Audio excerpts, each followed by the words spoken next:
Green. Should have said that and didn't even look. All right, yep, green. All right, so we have threes, we have twos, we got ones, and that means we back in the building. Say something, fam. What's going on? Man, missed y'all for real. Glad to be back. The seat is cold. Yeah. Gotta warm it back up. I hope you guys have been enjoying sports. It's been a lot going on. So obviously today's agenda, we got some wonderful, wonderful stuff and some looks at some big events happening in the near future as well. Right. So we got the past, we got the present, we got the future for you today. But before we can do any of that, we're going to stick in the present, make sure we check in. That is the tradition. So take the time. If you got somebody next to you or somebody you want to text real fast, go ahead, take the time, do that right now. You never know when that might make a difference. Mitch, what's going on, man? Tell the people. Man, same old grind, man. Just been hitting this work all day, every day, yes, getting on these cars, making sure they're all right. Been watching a lot of sports, like you said. A lot of things have been happening. We got some drafts happening, drafts that just happened. So I'm just ready to come here and talk some sports. Like you said, it's been way too long, 2 weeks. We need to be back at it. I need it. So I'm ready to be here, ready to do it. Absolutely. How about yourself? I'm feeling good, man. You know, a little tired, you know, as we all are. It's grind, you know, so, and we like to do these on Thursdays. So it's kind of that baby Friday, if you will. Right. You know, school's been taking its toll. I feel like I've told you guys throughout this semester, it's been tough. So basically since January, it's just been a different feel, which is fine. But really happy with what's going on in the field work. Yeah. So, you know, that is exciting. And so we're kind of closing out there, which is always a sweet and sour process. But, you know, reflecting back on what's happened throughout this year, I'm very proud. So that gives me energy, even through being a little bit fatigued. Yeah. And then you add on the show, and that's just like a Red Bull, man. So we're back. I'm happy about it. And usually the Say Something show brings a smile to my face. So let's get right to it. Let's get right to it. Shout out my boy Reek as well behind the cam. That's the fam. Bounce back. My boy got hit up. You know, I don't even know if you guys have ever Google searched tetanus or tetanitis, excuse me. But he got it. He's going to bounce back. We have no doubt about that. If you saw how I stumbled on the word, and you probably stumbled just thinking about it, even when I said it correctly, that is because it is just not a common subject. But it's happened. We can confirm it is legit. He's now here, though, and bandaged up. So always got to salute the soldier. Yes, sir. He's made it out, and no stitches. Right. We can report that as well. No stitches. So, you know, that we got all positivity on that side. So wish him well, please, because he's still got a little bit of that process to go. Kids, stay away from barbed wire. And weird alleyways. All right. So on to the first subject of today. After we've gotten past the alleyways and sharp objects, we got the NBA. Yes, sir. Playoffs. So, you know it. Best time of the year. Best time of the year. And really, I don't know. Can we call it playoffs when it's play-in? I mean, the guys are already playing like it's the playoffs. So. I had to think about that. I was like, we just had our boy Playoff Jimmy show him he's a play-in Jimmy as well. For real. That's an extended warranty. Need that. So, yeah, that brings us right into it. Why don't you talk a little bit about the end of the season, kind of what got us to being in the play-in? Because as you know, when we were last talking, we were big up in being in the fifth. Yeah. Right? So we looked like we was creeping all the way up. We was talking about third place. Man. All the way hyped, right? Yeah. And so you can see how quickly something that is just as ravenous as the West is can just change the tides. I mean, we were sitting pretty, and in a couple game winners, I'm going to let Mitch break it down, we slid. So tell the people what that looked like, what that felt like from your perspective, and how the heck did we end up in a play-in versus the Grizzlies? So we lost 3 out of the last 5 games. We had the Rockets, the Sun, the Spurs, the Trailblazers, and the Clippers. Each loss that we had was the Clippers, the Spurs, and the Rockets. Rockets, the team that we're going to be facing in the playoffs. Yep.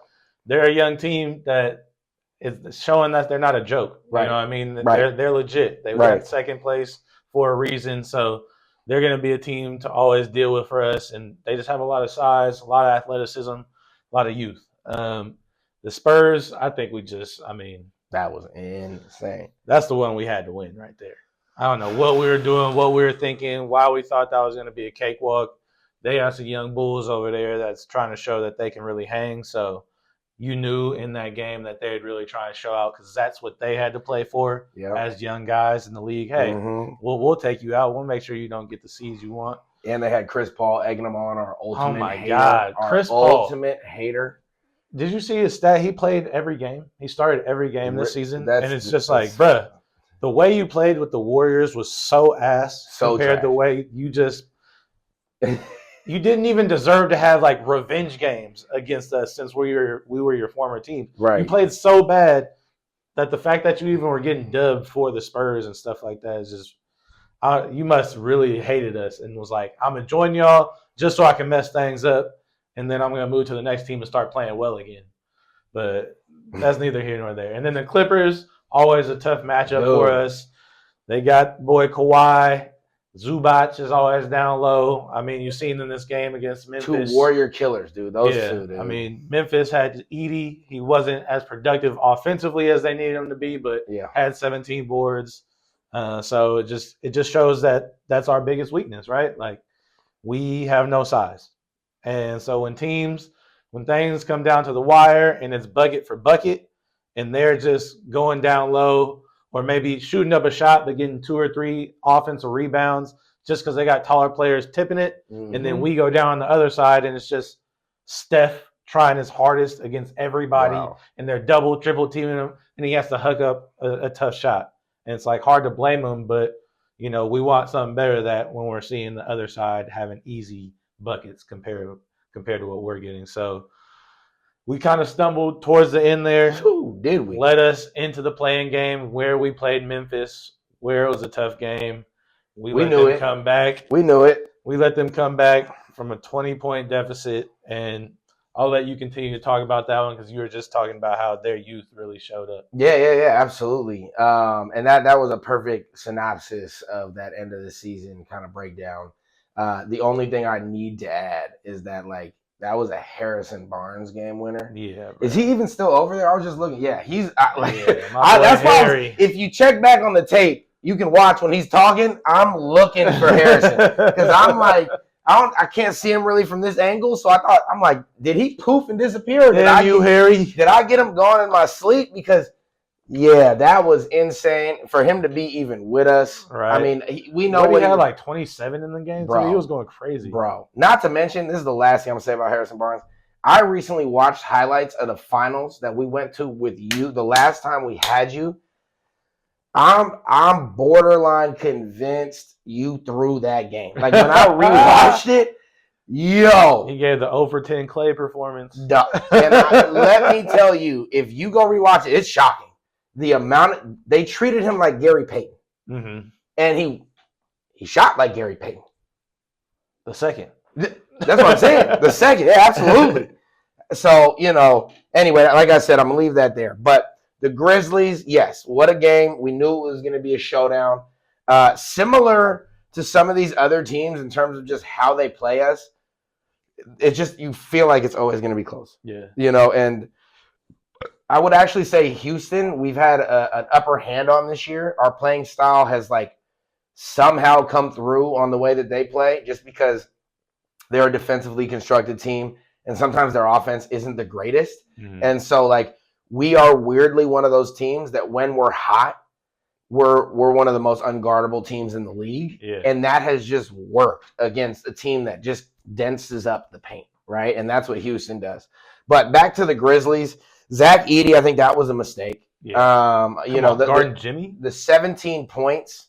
I mean, the 17 rebounds. I think he had 14 points. Or was it 13 points? 15, I think. 15 points? Yeah. 17. It was a weak 15. It was weak. It was a useless 15. It was a useless 15. And that 17 rebounds, let's talk about how many times he got cooked on defense. And then you can try to equate that or equal out to how much value the rebounds actually had.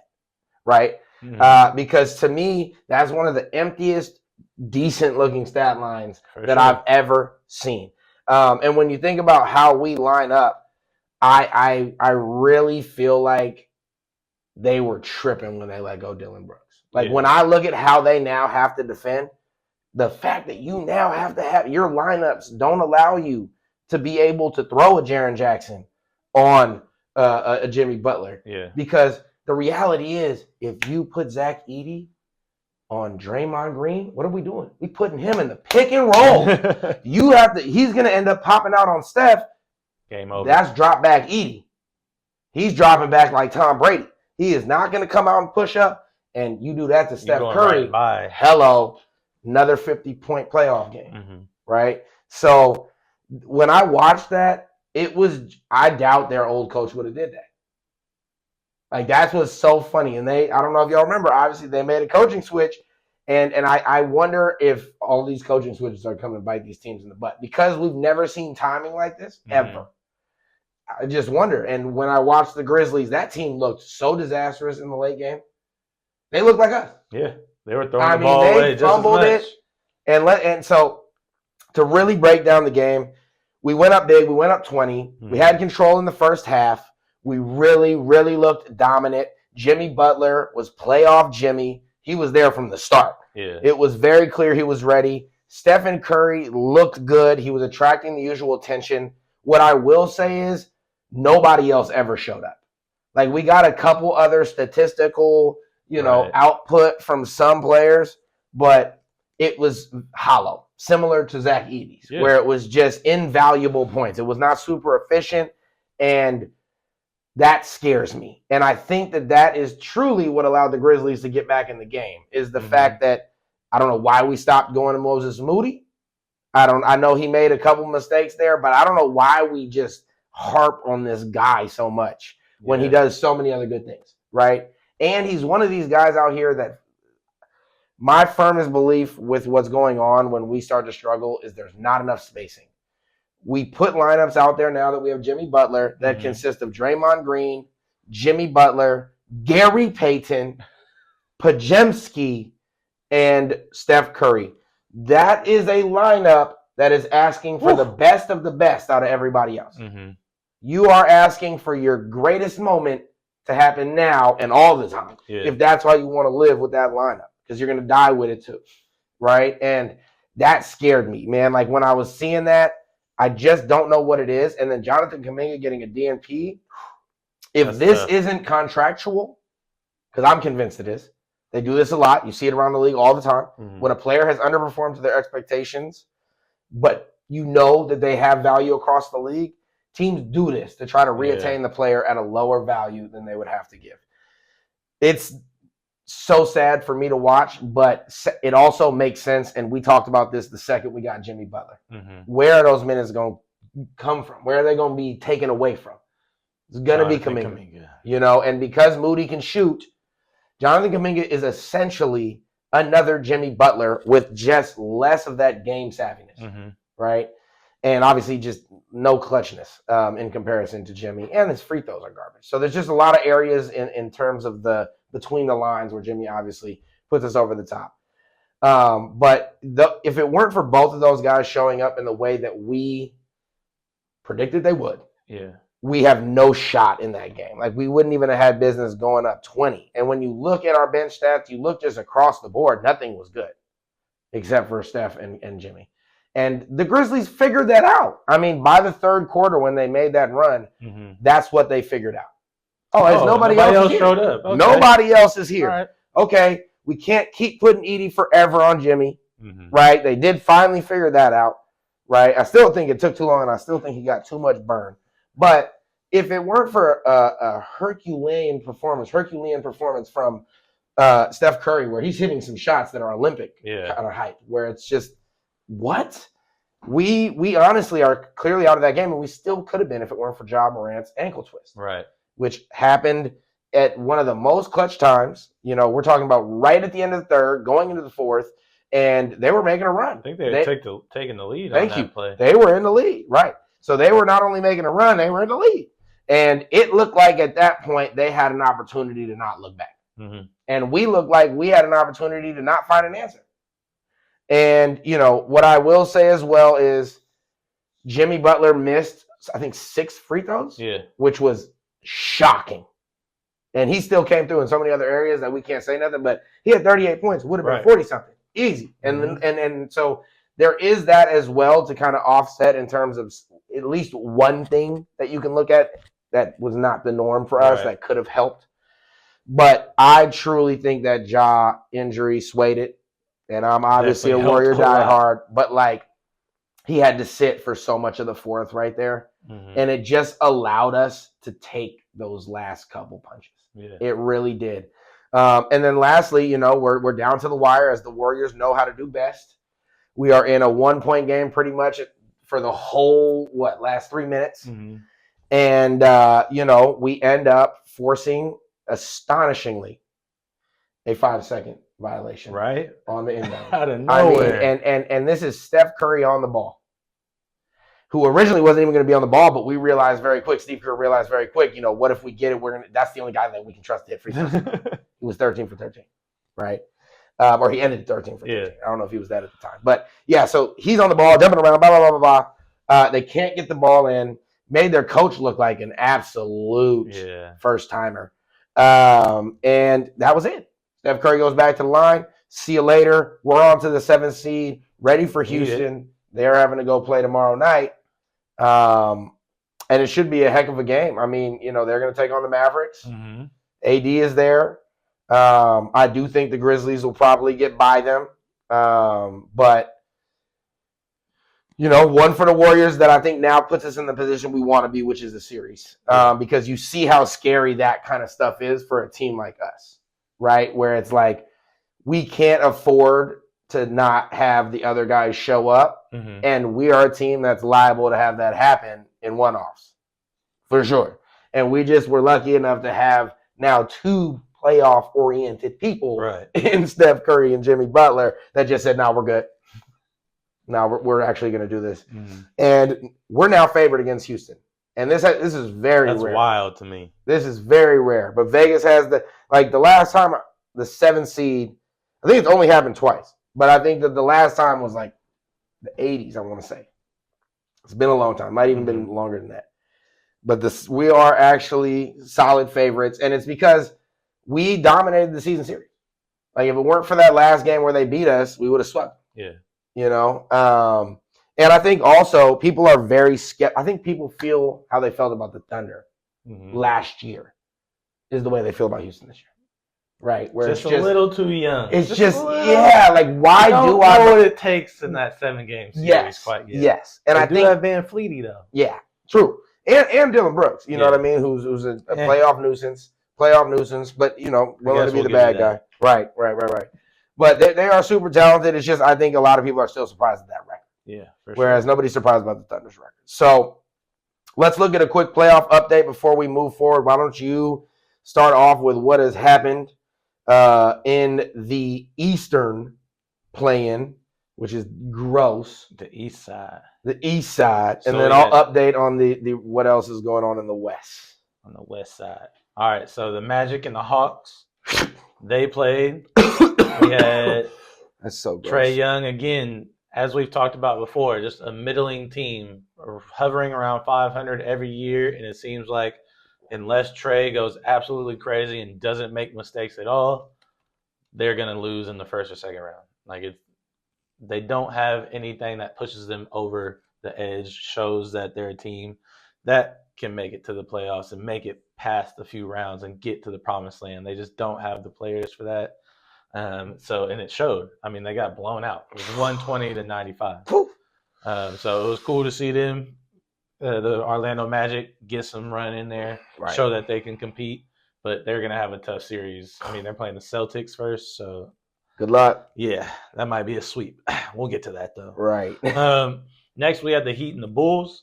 The Heat prevailed, showing that they got some heart. They still got a playoff type team for the East Coast, at least. Right. The Bulls, Josh Giddey, like you said, 25-10, had a great game.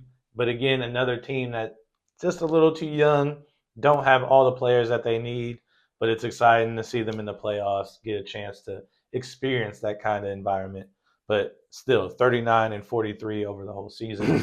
These teams weren't that great, but it's good to put them on this kind of platform to see how they can moving forward.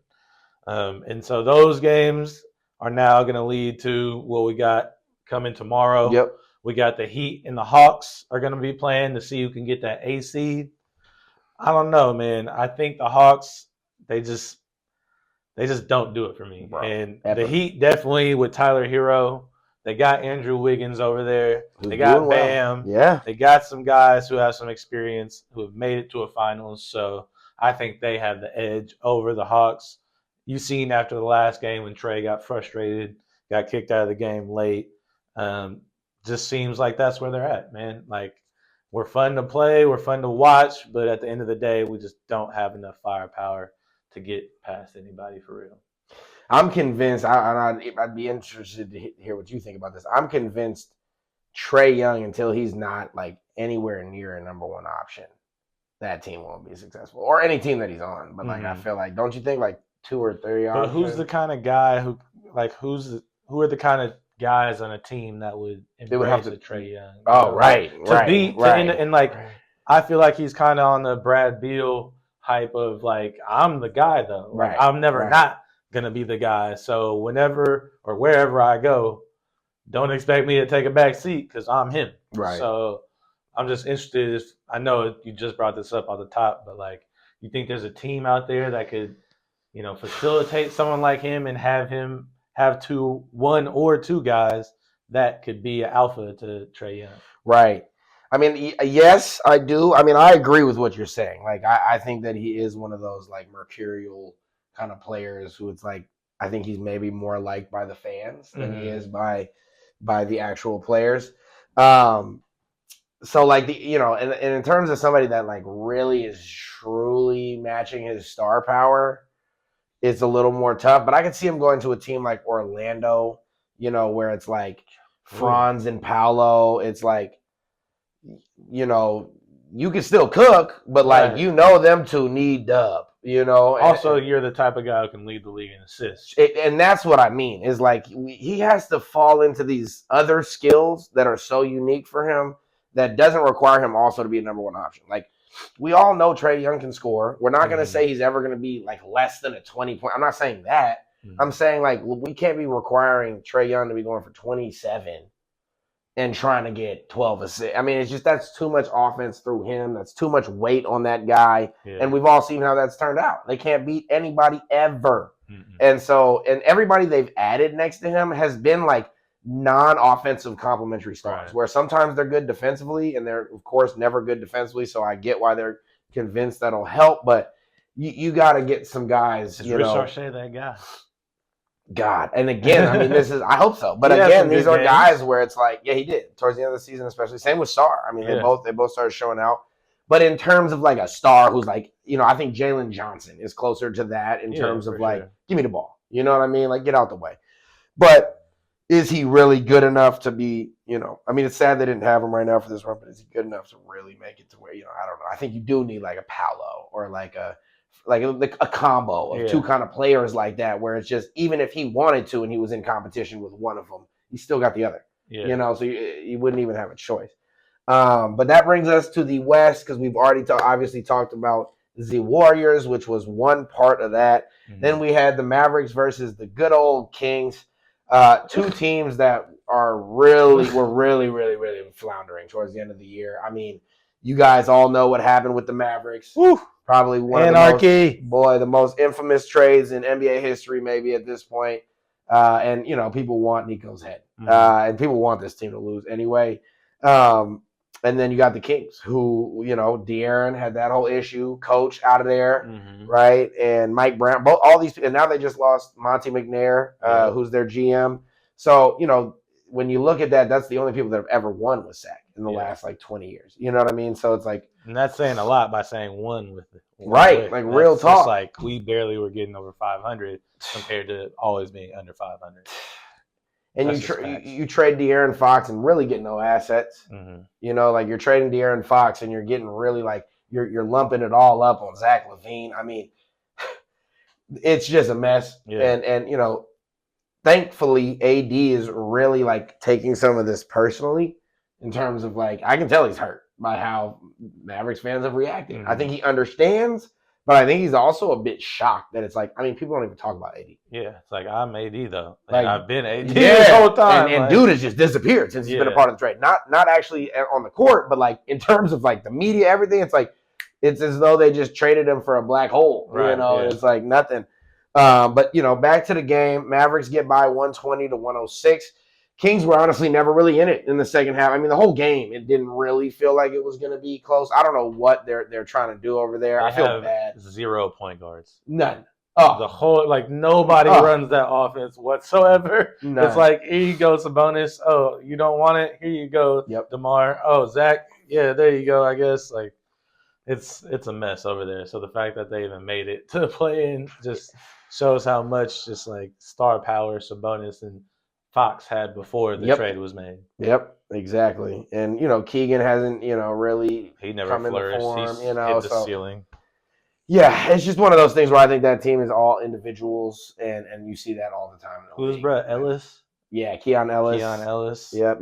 He's like a little Dennis Schroeder out there. Yeah, he's a defensive whiz or whatever. But, yeah, that team, you know, it must be hard to play when all that type of stuff is changing. Yeah. Like when you're just getting ripped and destroyed and, you know, it's got to not feel good. So, anyway, AD pushed past, easy with it. You know, there's no Kyrie still. So, that team is not going to get far this year.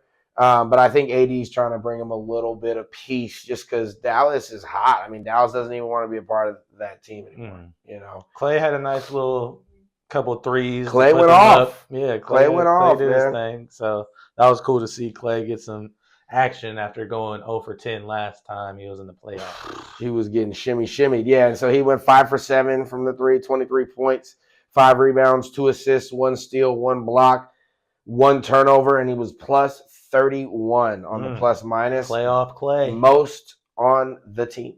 Higher than AD, higher than everybody.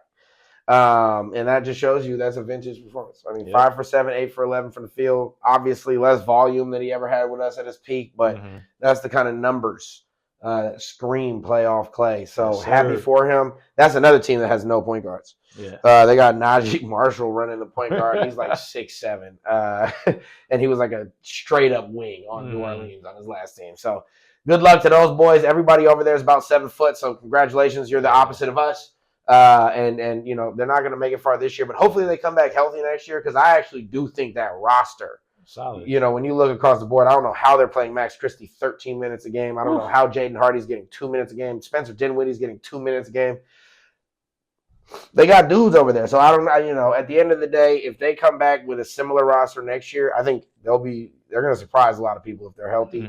Because AD is not just a black hole. Bro. Like AD is a walking double-double. He'll get you 25 and defensive 12. player of the year. 3 blocks this last game at 27 and 9. So he's a bucket. He's an all-around player. He was damn near. They're talking about in the Olympics. He's like, you can just put him out there and he'll get you whatever you want. Yep. And on this team, people were talking about he's shooting 9 for 23. I want him shooting 40 times. Yeah. I don't know what you guys are talking about. You know what I mean? I don't care. Like, I need him shooting. Look at I won't name the rest of the roster. Besides Clay, name somebody on the team. Thank you. I want AD shooting 40 times. Let's see what he got. And that brings us, obviously, to the play-in, which is Dallas versus Memphis. And I've already said I think Memphis is going to go ahead and take that. And so then we can look real quick at the rest of the matchups, how they ended up. You want to attack the East real fast or how the rest of the matchups ended up? We can go through that. So got the Cavaliers still waiting on the Heat and Heat and the Hawks. Yep. See who wins out of that. So that'll be the 1 seed Cavaliers playing. Next we got the Pacers and the Bucks at the 4 and the 5 seed. The Knicks and the Pistons at the 3 and the 6. Woo! That's going to be an interesting one. And then we got the 2 versus 7, which is the Celtics and Magic. So there's some very good matchups. A lot of mediocre East teams playing each other. But that leads to excitement because it could be a toss-up for any of these matchups. Absolutely. And so that's what we're looking to see here. Will Tyrese Halliburton be able to come up clutch? Dame going to be out of game 1 of that series for the Bucks. So it's definitely going to be all Pacers versus Giannis. That's pretty much it. I guess Kyle Kuzma, he's on the team too. Yeah, so he's somewhere. He'll be there. Somewhere in Milwaukee. But that one, I mean, not too intriguing in terms of like entertainment value watching, but Giannis always goes crazy in every game, especially the playoffs. Knicks and Pistons, on the other hand, the 3 versus 6, I think that's going to be a great series. I think it's going to be a coming out party for Cade Cunningham. Yep. I think he's going to put up big numbers. See if Jalen Duren can do anything to slow down the cat attack for the Knicks. Mm-hmm. And then lastly, the Celtics Magic. I think, that's just a really tough first round for the Magic to run into them. The Magic still probably a piece away. Yeah. An offensive piece. Yeah, offensive piece away from becoming a team that's a contender out there, whereas the Celtics just so happen to have the Cavaliers have a great regular season and end up in the 2 seed. So they're defending champs. You know what I'm saying? They have the same roster they've had for the past 6 years, it seems like. So we know what to expect from them. Missoula's going to have them absolutely locked in, like always, one game at a time. So I think that's just a tough matchup for the Magic. But it'll be exciting to see what Paolo and friends can bring to the playoffs in this matchup.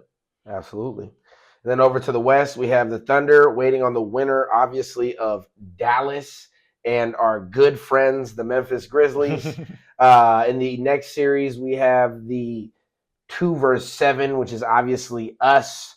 The Warriors taking on the Rockets, where we are favored. And then we have the 3, the Lakers taking on the 6, the Timberwolves. That is a way tougher series than people think. 2 very good teams and kind of 2 clashing styles.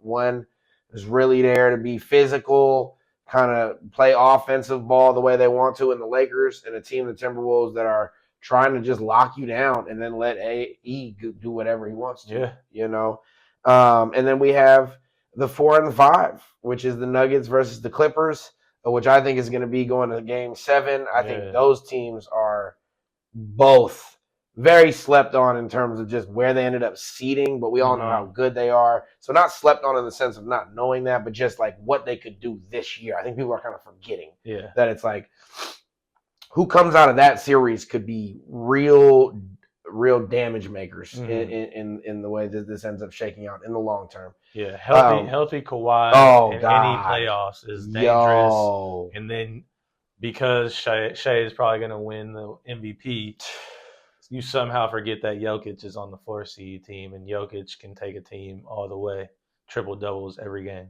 Absolutely, so that's going to be a crazy series. Absolutely. Yeah, so I would say my favorite series out of that is obviously going to be the Warriors series. And because we're favored, I feel like that makes for, absolute primetime popcorn TV.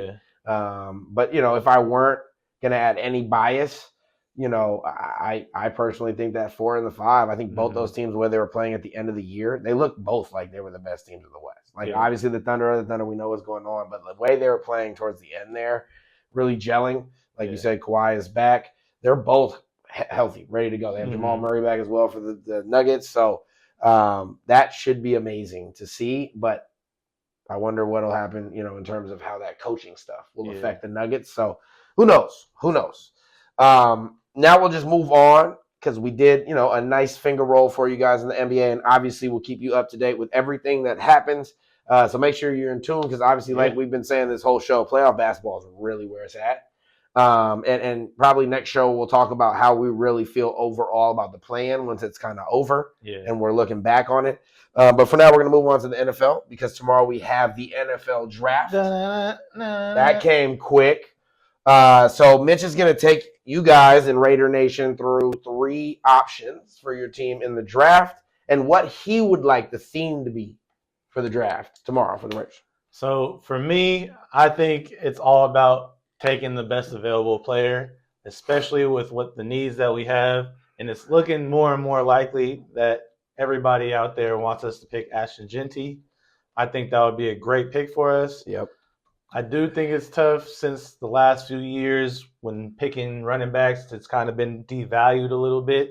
So it will be tough if he's not able to get off to a quick start and be a polarizing player from the very get-go, just because he may not have everything he needs around him to make that happen. And there's some other people that I see on the board that I'm like, if maybe he's there, like a Mason Graham, offensive lineman from Michigan. Yeah. That's just somebody who can really solidify our line, especially after getting Jackson Powers last year. That would really help us a lot. And then maybe going and waiting more towards the second or third round to go for a lot of quality running backs that are probably going to still be out there. I think a Jalen Walker for our defense would be amazing to have somebody like that. I feel like we've seen these last couple of years of Georgia defensive linemen and linebackers really coming on strong from the very get-go as rookies in the league. So I think that would be another great option for us if we don't go Ashton Genty. And then last but not least, Michael Williams, another Georgia edge guy. Big beast. We don't know what's up with Tyree Wilson. Right. How is he going to perform? How is he going to do moving forward? Let's maybe try and find the guy at the very front of the draft. If we're going to pick that high in the draft, let's maybe not risk it and maybe find some guys that are really going to make a difference and then take some risks more further down the draft, because I think there is still a lot of talent after Ashton Genty at the running back position that maybe we don't have to take that. Maybe it's not so much a reach, but in this draft, I don't know when he would go if we weren't the option to pick him. He probably would go like 15th or 16th or something like that. So I just think there are some guys that we should really consider. And if we are going to go with somebody like Ashton Genty, make sure that the rest of the draft, we're hitting key needs with players that we really think are going to be impact players from the very beginning, and not just guys, there's potential, or he could maybe in 2 or 3 years. We don't need those kind of guys. Let's kind of see if we can find some more veteran guys who could fit into a role quickly as rookies, as second-year guys, to really complement what we're trying to do moving forward. Absolutely. Raiders fans, let us know what you think in the comments. Do you have a theme that you'd like to see? Do you agree with Mitch's theme? Do you like those players he put? If there's any players we missed, we're always interested. Drop them down there. That sounded amazing. Yes, we got 24 or so hours until we'll already know what's going on. So I'm excited. I will tell you guys a little bit about the Niners and the options that we have for all the faithful out there. I think that the theme for this year's draft has got to be get dirty in the trenches. We got to get bigger, badder in the trenches. That means both sides of the ball, offensive line, defensive line.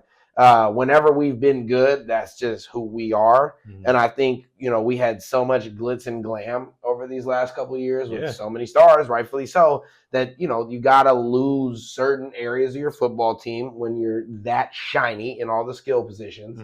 And offensive line and defensive line have taken some hits.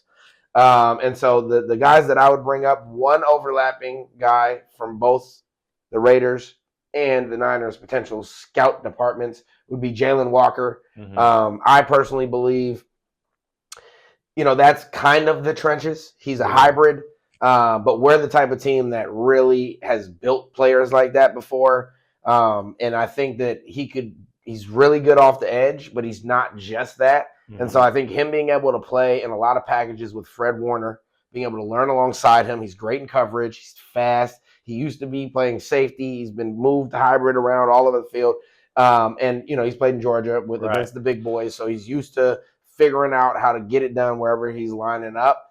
And then the fact that he adds juice in those quarterback hunting downs and could be lined up across Nick Bosa. So he kind of gets – and he's rare, which is why, otherwise I don't know if he's kind of like the Travis Hunter this year of the defense in terms of like the duality that he brings. And obviously Travis Hunter is both of the sides of the ball. But, this guy is really unique in that sense. And if he only had one of them, I think he'd get drafted a lot lower. But the fact that he provides both is super awesome. And so for him to be able to potentially partner up with both of our best defensive players, I just love that idea.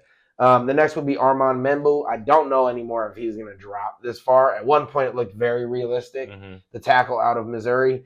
This guy is the nastiest. Like if you watch tape on him, like if we can get our hands on this dude, I don't know where he would initially start, probably right tackle for us, and then maybe eventually move over. Not the longest arms, but just a total brawler. and just massive. Played in the SEC, was locking cats down, constantly keeping that quarterback upright. And last year they did so well in the SEC, and a lot of that was a part of their offensive line, being able to keep their quarterback upright, keep that running game going, and he was the best of them on that line. So he's a dude that I would love to see us get if we could, and I just think we'd be happy with that for the next 10 years. You know, the other two that I will say, really the other one is Will Johnson. You know, he also has had that kind of like at times he's been a top 5 talent. At times he's been, you know, where is he land? You know, he's never really fallen that far out of the top 10, but now he finally has started to creep down into the teens. And I think that if that ends up happening, it might be too much for us to pass up on. We are needy of cornerbacks, excuse me. It's not the most needed position, but again, we lost Travarius Ward. We've lost some guys this offseason in terms of that secondary. And there is still a question of who's going to be on the outside. You know, it could be Demo Lenore, right? But we really like him in the slot. And so if that's the case, you know, we got Renardo Green on one side. Who's the other guy? That could be Will Johnson. And so I think he still has top 10 talent. I think he could be a number one, a lockdown. And so I would love to see that. I would love to see us go ahead and grab that. And then kind of my wild card, another player who's been slipping, who I just think we'd have to think long and hard about him is Teotaro McMillan. Yeah. You know, it's like he's been falling big time. There's a lot of question about his character. There's a question about just his ability to run all of the route tree. You know, they say, big boy. Yeah, but he is 6'4", massive, 6'4", and really could be 6'5", massive arm span. He runs a 4.5. Again, not the most polished route runner, but just one of those, he's guarded, I don't care kind of guys.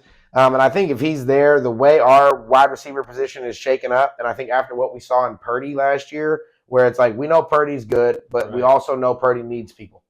And with Ayuk, the concern around, I don't know how he's going to come back from the ACL or when. I think we would have to take a look at it, you know. So that's that for tomorrow. We'll obviously next week have an update very quickly on how our predictions went. For you faithful, if you agree, you like what's going on, you can go ahead and put that down there. If you don't like what's going on, you can put that down there. If you got new themes that we should be focused on, let me know in the comments. And if there's any other players that you feel like I missed that we should be targeting, please as well. Who's put those a sleeper? In the comments. Who's going to be a sleeper out there? Let us know. Exactly. So next we're on to the NCAA basketball and football situation that we have going on across the board with the transfer portal. We'll just hover on this, you know, because we still got MLB updates and things like that. But just real fast, like, what do you think about this in terms of how insane the transfer portal's been? Is this good? Is this bad? What do you think? I think it's just very new for everybody. And so there's a lot going on in terms of like figuring things out. This hasn't been done before. So I think now, especially with this Nico situation in Tennessee, we're seeing how it could maybe negatively affect you in terms of getting the deal that you want. You're already negotiating as a guy who's like, look, dude, you're in college and like you didn't win the championship or nothing. So why are you like renegotiating to try and get something bigger when initially it's the opportunity to play at a university, and then the second is we are actually going to pay you. Really? You really need some more? Like the goal is to get to the NFL, right? Like you should be happy where you are because now you get paid for it. Yep. But the ultimate goal is the NFL, right? So to already have that kind of cocky attitude, I feel like that's been seen a lot in sports, especially college football. For sure. Where it's like your life goes on after that, though. Like if you might not even be a high draft pick. You never know, man. Like real talk. If you continue to play the way you have been playing, it's like you may be somebody who's a 4-year in the league backup guy, and then what? You know, so you know it's tough because you don't want to see the guy get knocked for this, but when you put yourself in this kind of situation where it doesn't even feel like you have anything to back you and you're asking for more, it leads to a lot of bitterness, a lot of people looking down on you now because now you're asking for too much. And that's something that could happen with these teams where it's only going to go to a few schools because they're the only ones willing to pay these people that much money and only people capable of paying the high money for people. So I feel like over time that may be something where they have to maybe set a cap or something like that, or just have some financial restrictions when it comes to NIL. Fine tune all the small print Deadlines on going into the transfer portal. Like, come on. How many times you can go into the portal? I mean, I know they always try and compare like the coaches versus the players and how often coaches get to just leave after recruiting guys and stuff. But that's kind of been the nature of the beast this whole time. And like, man, it's tough to see all these guys just hopping from one school to the other because maybe I'm just ignorant to what exactly it gets you, right? Besides just playing well wherever you're at. Maybe that I just don't understand the politics of all that in terms of like, oh, if I play here, then I'll get seen by this. Like I feel like you get seen anywhere if you're good. So, it's just about playing that game. Are you good enough to have all the cards and get everything you want, or are you going to be a guy who is trying to be more than you think you are and overplay your hand? Right. Very true. And from basically what I've heard, at least on that subject that you just brought up, it's basically imagine guys being able to decide if they want to be a free agent again every year. And that's basically what it is contractually now. Yeah. Where like, because Nico had like a deal for his time he was going to spend there on, it's like each year he has a yearly contract. Yeah. And so basically what a lot of these guys are doing is just bouncing out of their contract. There's no rules around this stuff right now. There's no regulations. So they're just bouncing out of contracts, reopening themselves up. They might even come back and still sign on. But they're just opening themselves up to see if anybody will outbid. Yeah. And so it's all money. Like at least from what I know right now and from what people are saying, it is just all money. Like everybody who you see that goes, yeah, I'm going to just go over here. It is money. That's it. There's no, oh, I like that. No. Oh, I like that. No. You like the bag. Yeah. And that part to me is concerning just because at the end of the day, I want these guys to get paid. But I don't want the game to be formed around that in terms of we already have that with the pros. So they have to find a way to mediate that at that level because these aren't even grown men. Yeah. And so that has to be taken into account. And the fact that they can still be vulnerable to all of these adults with now them having money and responsibility. I just think it gets so messy in that sense. But obviously I think NIL, like paying the athletes, is good. It's just we're in the wild, wild west. And this is the first time we've ever seen a pretty big name athlete, somebody that a lot of people know, the big quarterback from Tennessee. He just went to the college football. This is the first time we've ever seen somebody of that stature get burned. Yeah. And, he was basically chasing the Carson Beck money, right? Some guys that if you really asked in the beginning of all this process, they might value Nico Yamaleva, whatever his name is, as the same. I apologize for that, but, I'll get that name down once you do a little more. Seriously, you're going to go ahead and be the first of your kind to run into an issue where you now have the back end of this whole process, the NIL. And you're chasing Carson Beck money, you're chasing all this stuff, and if you had initially left when they did, you might have got it. Right. And so now we're seeing people who think they have the control all the way down the line, and at all points on the timeline, they're getting burned. And now he's at UCLA, and he's not getting the deal he wanted. He's not. And is he going to get NIL money? Sure. Right? Is he going to get $4 million? Absolutely not. Absolutely not. And I don't even know if he'll get what he got at Tennessee, which he already was getting $1 million. So you have to think about it as well. It's like, are we okay? Are we putting the right stuff into these athletes' heads? And I understand as well that some of our concern about injuries, but like people are, this is just the league at this point. Yeah. It is just that. And I think it's just so messed up that they do this every year now, though. It's not even on some like how the league, at least people have contracts that are multi-year. So there's only certain people coming out this is literally everybody who played, if they want to, can just be like, yep, anybody else got some money? Going.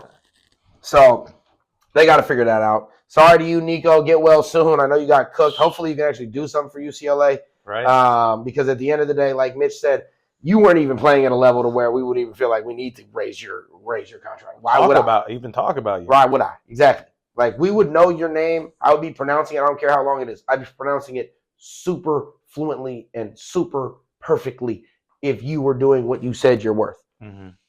You know what I mean? So good luck to you this year. If you do it, we'll know your name. WNBA draft real fast. We're just going to skim by this because we really got to get to the MLB. The Vols had their first draft. They drafted their first player. Justė Jocytė. Yeah, JJ. A big surprise. Receiving very poor grades. She's a 17-year-old where normally you got to be 22 to get in it. She's from Lithuania. Not many people know her in comparison to a lot of the college commodities that were drafted alongside her. So just a head scratcher overall. I think overall, if I were to say what the plan is, for real though, it would be, we're still tanking. Yeah. And so I'll just leave it at that. I don't want to, I'm sure we'll break down, once the season's opening up, because we're going to be terrible. We'll break down the strategy in the long-term sense because there's no point of talking about this team in the short term. Mm-hmm. And we'll, get into more detail of what I'm going to say right here, which is that we don't believe there are true stars to build a franchise around and the 5th pick, let alone this draft, right? Mm-hmm. And the WNBA is built around 1st, 2nd, 3rd picks. Sometimes you get those 7th picks that blow up, those 8th picks that blow up, but it's a lot more rare than the NBA. And so the Valkyries are saying, we're not trying to beat around the bush. Mm-hmm. We're not even trying to act like we're a desirable product right now. They witnessed what happened in free agency when everybody said, the Kimbe finger, I'm Gucci, I'm not coming. And they realized it's bad. We're not going to be able to do this from the ground up. We're not going to be able to just say that Chase is good enough, come on over. Mm-hmm. We're not going to say, hey, you get to play in the same place the Warriors do. No, it ain't happening. We got to get some stuff going. We got to make the product good. Mm-hmm. And so I believe that they are planning to get first overall as many times as they can until they get it right at this point, or get as close to it. And that's feasible on the WNBA. For sure. And like we said, it turns around fast. Right. Like you get a couple picks, you get maybe one Juju Watkins, the whole league is like, can I sign up? Can I sign up? Go ahead.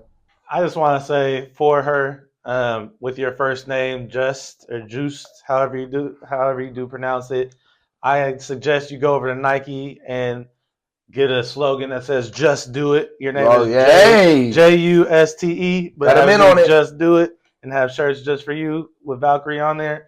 Come talk to me, folks. I got ideas for you. Just do it. The Money Mitch collab. For sure. So again, we will be touching on them as the season gets closer, and we'll definitely follow them as their first season progresses. MLB update.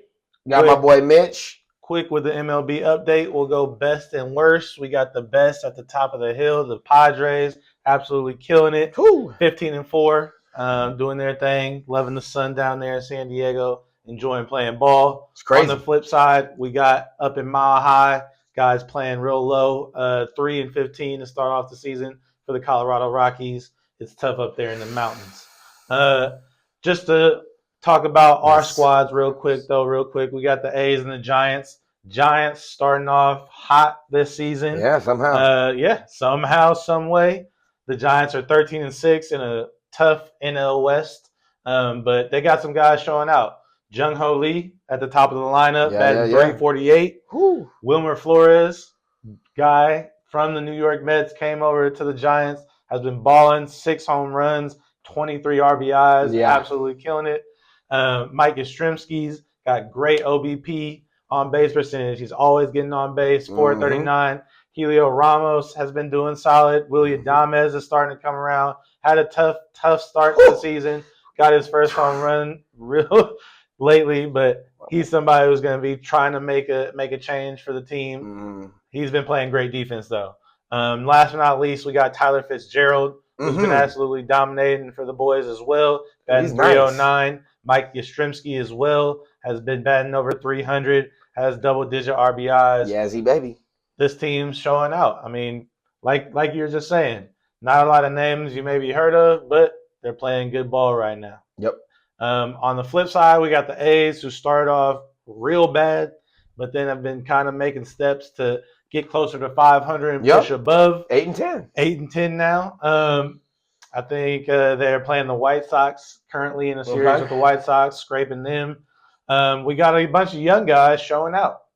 Jacob Wilson was probably like one of the best minor league hitters, batted over like 400 for a few seasons, now is in the league. He's batting 338 for the squad. He's really showing out. And the brightest star of them all for us right now is Tyler Soderstrom, leading the league in home runs with 9, has 18 RBIs. I mean, I don't know if anybody saw it coming. I know a lot of these guys have had cool names for the minor leagues, but they haven't really been able to show it in the MLB. But these two are really showing out as young guys under 22 years old. He's a high pick, right? Yeah, high pick. Let's see, what was he? First rounder for sure. Yeah, definitely first rounder. I feel like he was top 10. Yeah, he was definitely top 10 player. And then we got other guys like Lawrence Butler, who everybody has been talking about. He's somebody who's holding strong for us, batting .296. And he's somebody who steals a lot of bases for us as well. Keeps our lineup moving. And it was a rough start for Brent Rooker, but now he's starting to come on strong, getting more home runs, finding his swing. 5 home runs now, batting .232. He's only going to get better the more the momentum keeps going their way. Mason Miller been shutting things down in the closer role, as well as Ryan Walker for the Giants. I remember you guys were playing the Yankees, and he 1-2-3 Aaron Judge like it was nothing to end the game. But yeah, I mean, 2 Bay Area teams really, really starting to show that, hey, maybe we are a team you guys should be watching out there. We're not just going to be those teams that we've seen in the past. Well, not for the Giants. The Giants have been good, but for the A's especially, hey, maybe we are a team that can contend, especially when the Rangers are doing so terrible. Seattle Mariners are doing so bad. It leaves the AL West a little open. And Houston's 8-10. Yeah, Houston's doing that. So it leaves the AL West a little wide open for us. And then for the Giants, it could show that they can be a team that's possibly pushing for that wild card. That's all we got a shot at. I mean, it's tough. That's all you got the Dodgers. You got the Dodgers and the Padres who absolutely are killing it. And you see their lineups and their whole rotations and everything. You got a team like the Giants who are just playing great team ball right now. That's it. That's all we got. People are showing up right now and getting those key hits and when they need them. Baseball. Yeah, but I mean, the other teams, you guys are. I mean, it's a half game behind the Dodgers. So you know, we'll see how it's a long season. We're only about 20 games in, so it's still exciting to see that.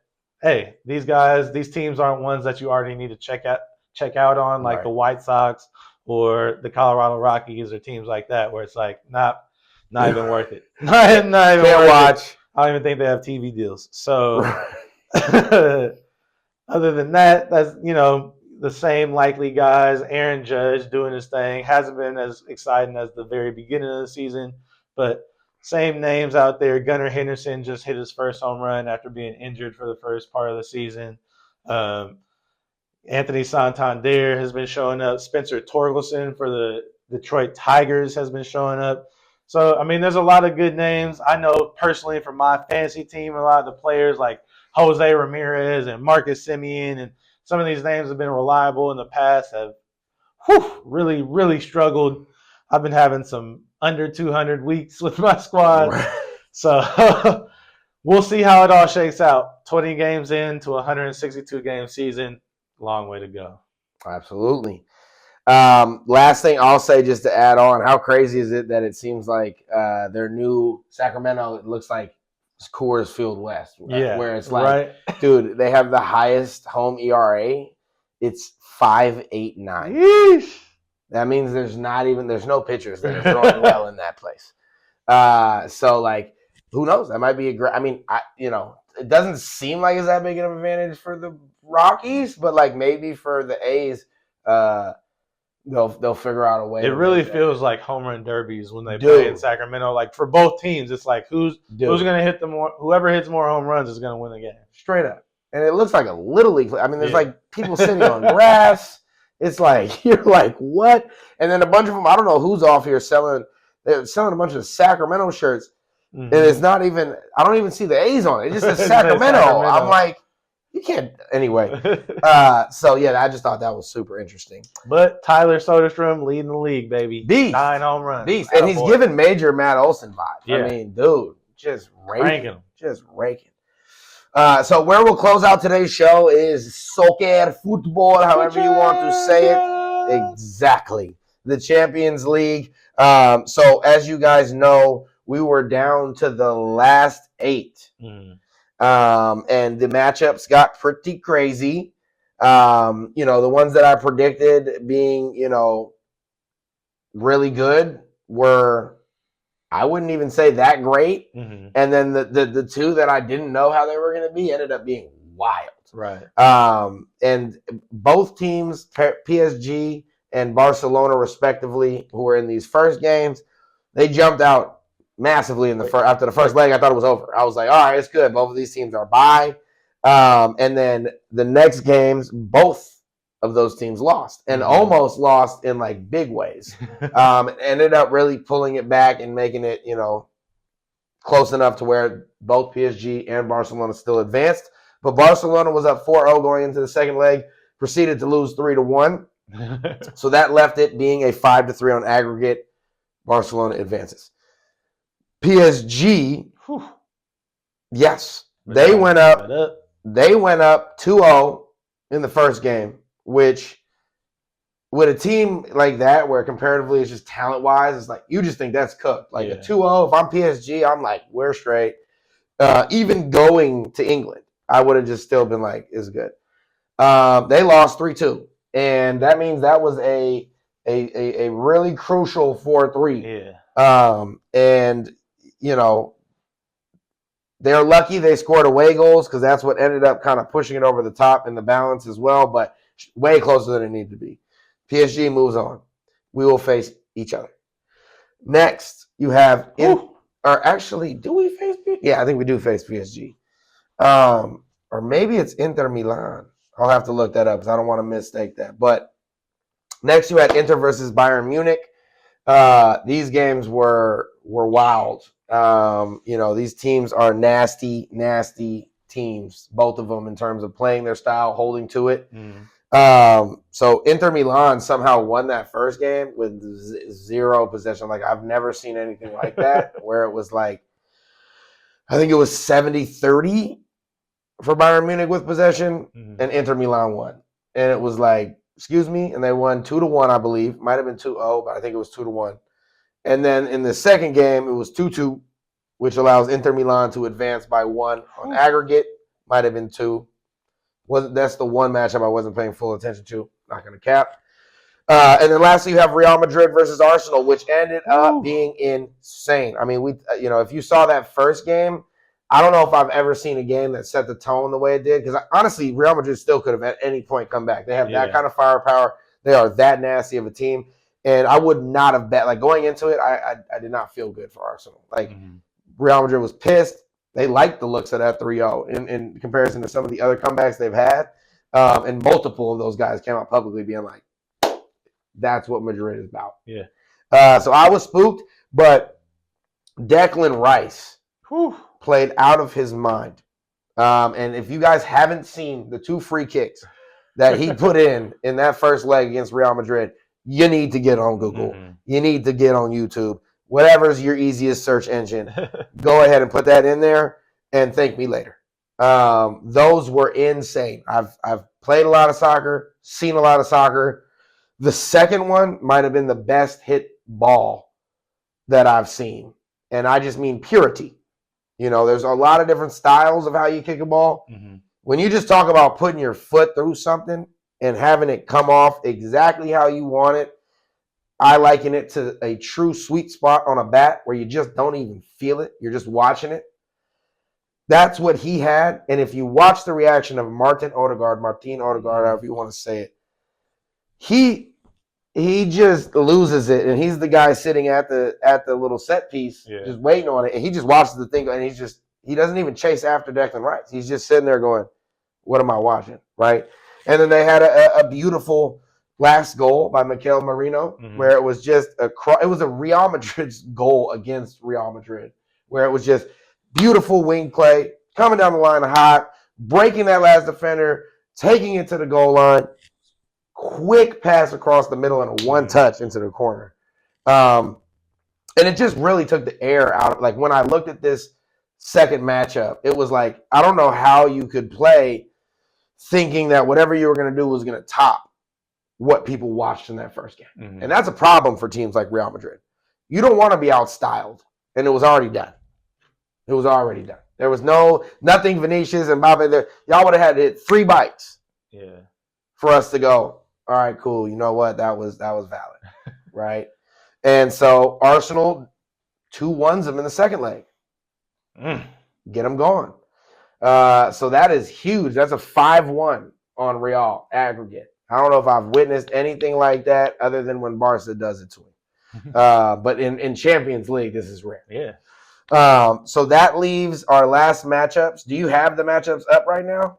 Is it Inter versus Bayern not Inter versus Bayern. Inter versus Arsenal. Versus Arsenal. Yep. And then Barcelona versus PSG. Yep. And so those two matchups, I mean, if you want to watch offense, go ahead and turn on Barcelona versus PSG. It is going to be high flying. Dembele is going to be playing against his former team. Ooh. We hate them. They hate us. Neymar, if you remember that whole saga, I mean, there's just been a lot of beef. And then if you think about a matchup between Inter and Arsenal, I mean, these are two teams that, if you're talking about on form in this tournament, they've just been on form the whole time. Yeah. Arsenal beat Real Madrid already. I think they had beaten some of these teams. I think they had beaten multiple of these teams that are left already in the group phase. They've just been hot in this tournament the whole time. And you know, they need a striker still, which is so weird that they're performing so well in this tournament. But in EPL, teams have figured out they don't have a striker, and they're not doing that well. But great team ball. Mikel Arteta is a really, really good coach on the top of his game. And then Inter, like I said, they know how they want to play. They know exactly what they're going to do. And they're very scary. If you're a team that can have 30% of ball possession and still win a game against a team that's as talented as Bayern Munich, that is scary. And that just means you're probably the best left counterattacking team in this tournament. And that's what you'll see. If they sit back, it's going to be hard, but that'll be a nutcracker game. They're going to be sitting there. You got to watch out for my boy Nuno Mendes in there. Absolutely. Nuno Mendes. I mean, they got a lot of Portuguese that are nasty. I forget that dude's name right now. Neves, yeah. That dude is...